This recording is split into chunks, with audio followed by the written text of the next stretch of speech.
Jeremiah 43 അധ്യായം 1 മുതൽ 13 വരെയുള്ള വാക്യങ്ങൾ. ദൈവമായ കർത്താവ് പറയാൻ ഏൽപ്പിച്ച കാര്യങ്ങൾ ജെറമ്യ ജനത്തെ അറിയിച്ചു. അപ്പോൾ ഹോഷേയയുടെ മകൻ അസറിയായും കരേയയുടെ മകൻ യോഹന്നാനും അഹങ്കാരികളായ മറ്റുള്ളവരോട് ചേർന്ന് ജെറമ്യയോട് പറഞ്ഞു, നീ വ്യാജമാണ് പറയുന്നത്. ഈജിപ്തിൽ വസിക്കാൻ പോകരുതെന്ന് പറയാൻ നമ്മുടെ ദൈവമായ കർത്താവ് നിന്നെ അയച്ചിട്ടില്ല. ഞങ്ങൾ കൽദായരുടെ കൈകളിൽ അകപ്പെട്ട് വധിക്കപ്പെടുന്നതിനോ അവർ ഞങ്ങളെ ബാബിലോണിലേക്ക് അടിമകളായി കൊണ്ടുപോകുന്നതിനോ വേണ്ടി നേരിയയുടെ മകൻ ബാറൂക്ക് നിന്നെ പ്രേരിപ്പിക്കുന്നു. യൂദാദേശത്ത് വസിക്കണമെന്നുള്ള കർത്താവിൻ്റെ കൽപ്പന കരേയയുടെ മകൻ യോഹന്നാനും പടത്തലവന്മാരും ജനവും അനുസരിച്ചില്ല. ജനത്തിൻ്റെ ഇടയിൽ ചിതറിപ്പോയതിനു ശേഷവും വീണ്ടും യൂദാദേശത്ത് താമസിക്കാൻ തിരിച്ചെത്തിയ യൂദയുടെ അവശിഷ്ട വിഭാഗത്തെ, പുരുഷന്മാർ, സ്ത്രീകൾ, കുഞ്ഞുങ്ങൾ, രാജകുമാരിമാർ, സേനാധിപനായ നെബൂസരദാൻ, ഷാഫാന്റെ മകനായ അഹീക്കാമിന്റെ മകൻ ഗദാലിയായെ ഏൽപ്പിച്ചിരുന്നവർ എന്നിവരെയും ജെറമ്യ പ്രവാചകനെയും നേരിയയുടെ മകൻ ബാറൂക്കിനെയും കരേയയുടെ മകൻ യോഹന്നാനും പടത്തലവന്മാരും ഈജിപ്തിലേക്ക് കൊണ്ടുപോയി. അവർ കർത്താവിൻ്റെ വാക്കുകൾ കേൾക്കാതെ ഈജിപ്തിൽ തഹ്പാൻഹേസിൽ എത്തി. കർത്താവ് ജെറമ്യയോട് തഹ്പാൻഹേസിൽ വെച്ച് അരുളി ചെയ്തു, നീ വലിയ കല്ലെടുത്ത് യൂദയയിലെ ആളുകൾ കാണുകെ തഹ്പാൻഹേസിൽ ഫറവോയുടെ കൊട്ടാരത്തിൻ്റെ പടിവാതിൽക്കലുള്ള കൽപ്പടവിലെ കളിമണ്ണിൽ പൂഴ്ത്തി വയ്ക്കുക. അനന്തരം അവരോട് പറയണം, ഇസ്രായേലിൻ്റെ ദൈവമായ സൈന്യങ്ങളുടെ കർത്താവ് അരുളി ചെയ്യുന്നു, എൻ്റെ ദാസനായ ബാബിലോൺ രാജാവ് നബൂഖദ്നേസറിനെ ഞാൻ ഇവിടെ വിളിച്ചു വരുത്തും. ഞാൻ ഒളിച്ചു വച്ച കല്ലുകളിന്മേൽ അവൻ തൻ്റെ സിംഹാസനം ഉറപ്പിക്കും. അവയുടെ മേൽ തൻ്റെ രാജകീയ വേദനം വിരിക്കും. അവൻ വന്ന് ഈജിപ്തിനെ തോൽപ്പിക്കും. പകർച്ചവ്യാധിക്ക് വിധിക്കപ്പെട്ടവരെ പകർച്ചവ്യാധിക്കും, പ്രവാസത്തിനുള്ളവരെ പ്രവാസത്തിനും വാളിനുള്ളവരെ വാളിനും ഏൽപ്പിക്കും. ഈജിപ്തിലെ ദേവന്മാരുടെ ക്ഷേത്രങ്ങൾക്ക് അവൻ തീ വയ്ക്കും. ദേവന്മാരെ ചുട്ട് ചാമ്പലാക്കുകയോ കൊള്ളയടിക്കുകയോ ചെയ്യും. ഇടയൻ തൻ്റെ കമ്പിളിയിൽ നിന്ന് കീടങ്ങളെ അകറ്റുന്നത് പോലെ ഈജിപ്ത് ദേശത്തെ അവൻ ശുദ്ധീകരിക്കും. എന്നിട്ട് നിർബാധം അവിടെ നിന്ന് പോകും. അവൻ ഈജിപ്തിലെ സൂര്യക്ഷേത്രത്തിൻ്റെ സ്തൂപങ്ങൾ തകർക്കും. അവരുടെ ദേവന്മാരുടെ ക്ഷേത്രങ്ങൾ അഗ്നിക്കിരയാക്കും. ജെറമ്യ 44 അധ്യായം 1 മുതൽ 30 വരെയുള്ള വാക്യങ്ങൾ. ഈജിപ്തിൽ മഗ്ദോലിലും തഹ്പാൻഹേസിൽ മെംഫീസിലും പാത്രോസിലും വസിച്ചിരുന്ന യഹൂദരെ സംബന്ധിച്ച് ജെറമ്യായ്ക്കുണ്ടായ അരുളപ്പാട്. ഇസ്രായേലിന്റെ ദൈവമായ സൈന്യങ്ങളുടെ കർത്താവ് അരുളി ചെയ്യുന്നു, ജെറുസലേമിലും യൂദ നഗരങ്ങളിലും ഞാൻ വരുത്തിയ അനർത്ഥങ്ങൾ നിങ്ങൾ കണ്ടുവല്ലോ. ഇതാ ഇന്ന് അവ ശൂന്യമായിരിക്കുന്നു, ആരും അവിടെ വസിക്കുകയില്ല. കാരണം എന്നെ പ്രകോപിക്കുമാറ് അവർ തിന്മ പ്രവർത്തിച്ചു. അവരോ നിങ്ങളോ നിങ്ങളുടെ പിതാക്കന്മാരോ അറിഞ്ഞിട്ടില്ലാത്ത അന്യദേവന്മാർക്ക് ധൂപമർപ്പിക്കുകയും അവരെ സേവിക്കുകയും ചെയ്തു. എൻ്റെ ദാസന്മാരായ പ്രവാചകന്മാരെ നിങ്ങളുടെ അടുക്കലേക്ക് ഞാൻ നിരന്തരം അയച്ചു. ഞാൻ വെറുക്കുന്ന ഈ നിന്ദ്യ പ്രവൃത്തി ചെയ്യരുതെന്ന് അവരിലൂടെ നിങ്ങൾക്ക് മുന്നറിയിപ്പ് നൽകിക്കൊണ്ടിരുന്നു. എന്നാൽ നിങ്ങളത് കേട്ടില്ല. അന്യദേവന്മാർക്ക് ബലി അർപ്പിക്കുന്ന ദുഷ്പ്രവൃത്തിയിൽ നിന്ന് പിന്തിരിയാൻ കൂട്ടാക്കിയില്ല. അതിനാൽ യൂദയായിലെ നഗരങ്ങളിലും ജെറുസലേമിൻ്റെ തെരുവുകളിലും എൻ്റെ ക്രോധം ചൊരിഞ്ഞു. അവ കത്തിയെരിഞ്ഞ് ഇന്നത്തേതുപോലെ ശൂന്യവും വിജനവുമായി. ഇസ്രായേലിൻ്റെ ദൈവമായ സൈന്യങ്ങളുടെ കർത്താവ് അരുളി ചെയ്യുന്നു, ഇത്ര വലിയ അനർത്ഥം നിങ്ങൾ വിളിച്ചു വരുന്ന എന്തിന്?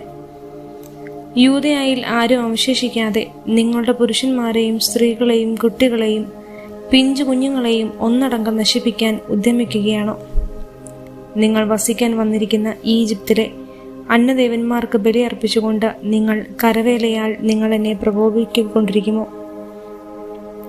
നിശേഷം നശിക്കാനും ഭൂമുഖത്തെ സകല ജനതകളുടെ ഇടയിലും ശാപത്തിനും നിന്ദയ്ക്കും വിഷയമാകാനും ആണോ നിങ്ങൾ ആഗ്രഹിക്കുന്നത്?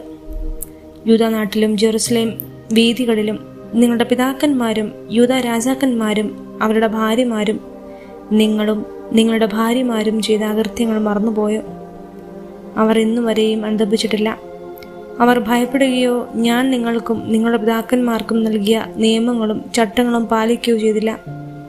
അതിനാൽ ഇസ്രായേലിന്റെ ദൈവമായ സൈന്യങ്ങളുടെ കർത്താവ് അരുളി ചെയ്യുന്നു, നിങ്ങളുടെ മേൽ തിന്മ വരുത്താനും യൂദയെ പൂർണ്ണമായി നശിപ്പിക്കാനും ഞാൻ നിശ്ചയിച്ചിരിക്കുന്നു. ഈജിപ്തിൽ പോയി വസിക്കാൻ നിശ്ചയിച്ചിരിക്കുന്ന യൂദയായിലെ അവശിഷ്ട ഭാഗത്തെ ഞാൻ പിടികൂടും. അവർ ഈജിപ്തിൽ വച്ച് നിശേഷം നശിക്കും. പടയും പട്ടിണിയും അവരെ നശിപ്പിക്കും. വലിപ്പച്ചെറുപ്പമെന്നേ അവർ വാളാലോ ക്ഷാമത്താലോ മരണമടയും. അവർ ശാപത്തിനും നിന്ദയ്ക്കും പരിഹാസത്തിനും പരിഭ്രമത്തിനും പാത്രമാകും. ജെറുസലേം നിവാസികളെ വാളും ക്ഷാമവും പകർച്ചവ്യാധിയും കൊണ്ട് ശിക്ഷിച്ചതുപോലെ ഈജിപ്തിൽ വന്ന് വസിക്കുന്നവരെയും ഞാൻ ശിക്ഷിക്കും. ഈജിപ്തിൽ വാസമുറപ്പിച്ച യൂദയയുടെ അവശിഷ്ട ഭാഗങ്ങൾ ആരും രക്ഷപ്പെടുകയില്ല. യൂദയയിലേക്ക് തിരിച്ചു പോകാൻ ആഗ്രഹമുണ്ടെങ്കിലും അവരിൽ ആരും മടങ്ങിയെത്തുകയില്ല. ഒളിച്ചോടുന്ന ചുരുക്കം പേരൊഴികെ ആരും തിരിച്ചു പോവുകയില്ല.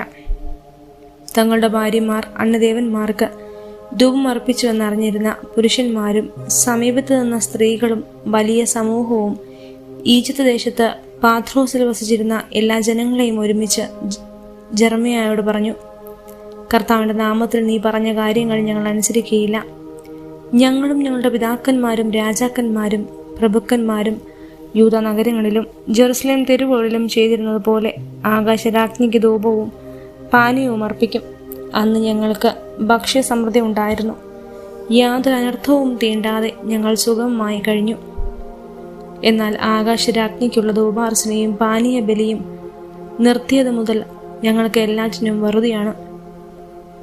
പടയും പട്ടിണിയും ഞങ്ങളെ വിഴുങ്ങുകയാണ്.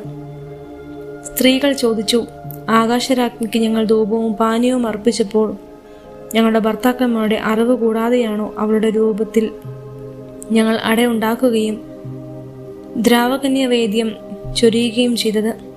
അപ്പോൾ ജെറമ്യാ എല്ലാ ജനത്തോടും പുരുഷന്മാരോടും സ്ത്രീകളോടും ഇങ്ങനെ മറുപടി പറഞ്ഞ സകലരോടും പറഞ്ഞു, നിങ്ങളുടെ പിതാക്കന്മാരും രാജാക്കന്മാരും പ്രഭുക്കന്മാരും ദേശത്തിലെ ജനവും യൂദ നഗരങ്ങളിലും ജെറുസലേം വീഥികളിലും സമർപ്പിച്ചത് കർത്താവ് അനുസ്മരിക്കുകയും അതിനെപ്പറ്റി ചിന്തിക്കുകയും ചെയ്തില്ലേ?